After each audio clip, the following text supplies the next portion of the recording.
Let's focus on that top story, and it is Italy. For the first time ever, the European Commission could reject a budget proposal from one of its member states. Italy's populist government is playing the waiting game as Brussels reviews its controversial budget draft submitted last night.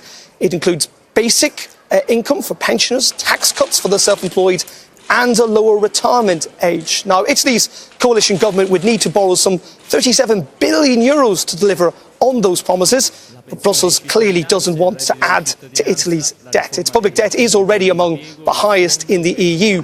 Now, the Commission has got 2 weeks to review the plan. It could then send it back for revisions if it violates EU rules. And tensions between the bloc and Italy have been running high since the original framework was released a few weeks ago. Let's crunch those numbers, take a closer look at them. Well, earlier this year, Italy had set a budget deficit target of 1.8%. But this new budget draft has upped it to 2.4%, though we should make clear it is comfortably below the EU's 3% ceiling. Alanis, let's start with you first of all.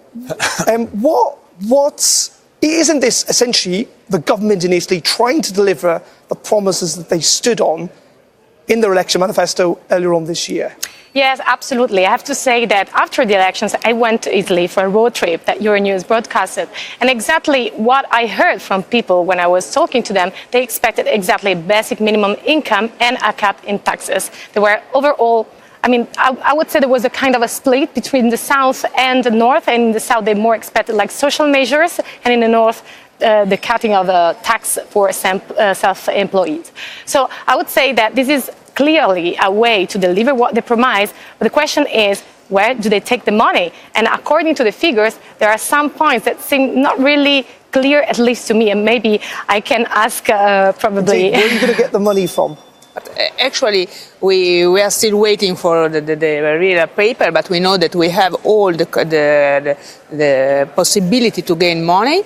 We have a lot of spending review, and we can show to the world that we are teacher in spending review. Every single administration we have in Italy has shown that we are able to cut. But initially, at least, it means more debt. Yes, we know. Can Italy really afford more debt? Yes, Italy need, but we can see everywhere in the world, and we can also listen to important economists. We can't, and also Europe show that in the experience, the EU failed in achieving this goal. Only by cutting, you can't achieve anything. Even I can say, if your goal is to have more poverty, more the difference between poor and rich people, this is the right way. But if you want really to have solidarity and to have more people in a well-being, we need to have this kind of So, Jan, do you think Italy can afford to be more indebted than it already is? No, I don't think so. I see that Italy has a debt of 2,300 billion euros, so that's huge. So Italy doesn't have money. And if they want to solve the problems on economy, and that's the second point, I can imagine that you need some reforms and that you need to make decisions. What they are doing now, they are getting loans for more money, and they have already a huge debt. And they're also solving a problem with it that is not the right way to solve it. So more or less, Italy has a broken leg.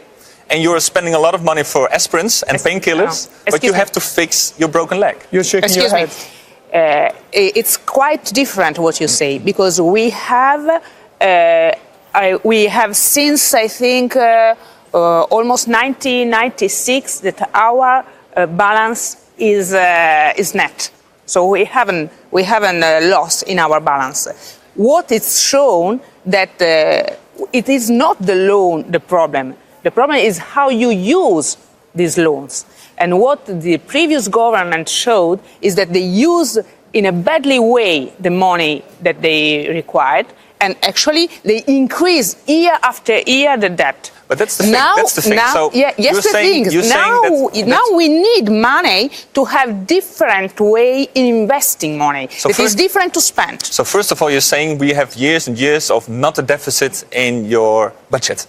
and it's net, it's zero. But you need to have a surplus. You need to have a surplus to get repaying all the loans, and you don't have money. And this is what we are trying to do. Now you're asking for more money, and you're spending it for lowering pension age. Like in a lot of member states, we have 67. You go from 66 to 64, you lower it, and you want to have a basic income. I don't know any example of a country that's giving those free gifts away to people. You have to reform your economy. And indeed, this discussion already between the North and the South, and I'm not worried about the European Union also, but I'm much more worried for the Italian people because this goes wrong. There are divisions in Italy on this. Clearly, there are people who don't support what the government are trying to do. How much support is there, though, for essentially more spending and more social security? I would say public opinion is split, but of course, many people, as I said before, they voted this coalition government in order to have those social measures, those social promises they were waiting for so long. But it doesn't really mean that what people really want is what is essentially good also for the economy. I just wonder if, for example, this basic minimum income wouldn't lead to more illegal work, for example. That's a practice that we can see in every member state. Just in one word, is this budget going to go through? Is Brussels going to send it back? Yes or no? I probably think so. Yes or no? No. The 60%, you can have a debt of 60% of your national income. It's not 60%, it's not even double, it's not even 120%, it's 130%. So you're far, far away from the commitments that you made. And you don't want to see a battle with Brussels either? I hope no. So they should start a battle also with France, also with Germany. But then, for example, they have a surplus. They have been having a commercial surplus for many, many years. It's also violating the EU rules. That's a point that many people will make, that there are other EU countries breaking rules as well. But guys, thank you very much indeed. Interesting discussion.